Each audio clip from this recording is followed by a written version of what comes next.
You already know that after the American Civil War ended in 1865, the Reconstruction era began.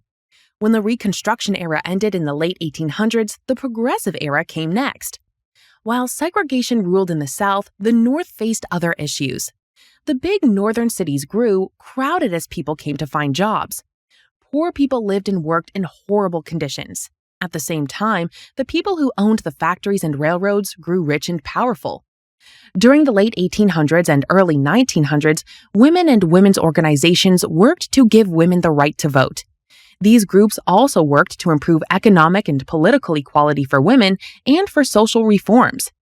Between 1880 and 1910, the number of women employed in the United States increased from 2.6 million to 7.8 million.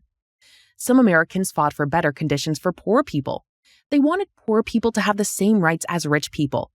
This period in America was called the Progressive Era because it was a time when the country made progress for the equal treatment of all American citizens. The Progressive Era lasted from about 1890 to 1920. Watch this video to learn about how the U.S. changed during the Progressive Era. World War I. Outside of the United States, countries in Europe were fierce rivals during this time. In 1914, World War I, also called the First World War, began. On one side, Germany, Austria, Hungary, and Italy joined together to form the Central Powers.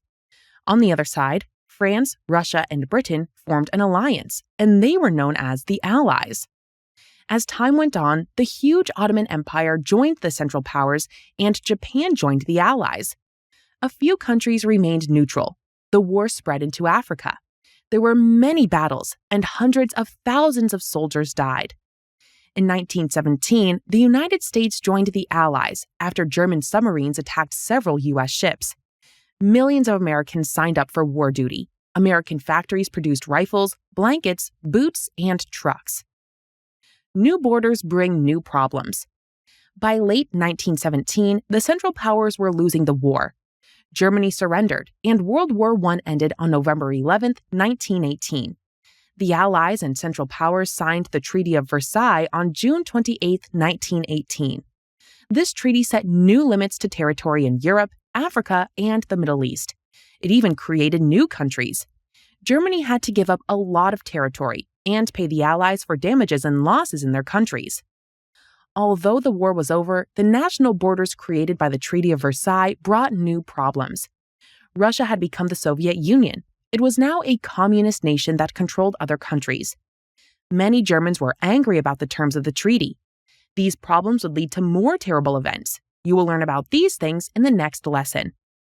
Keep studying important events from this part of history, like the Progressive Era and World War I, and you'll do great on your exam. Happy studying!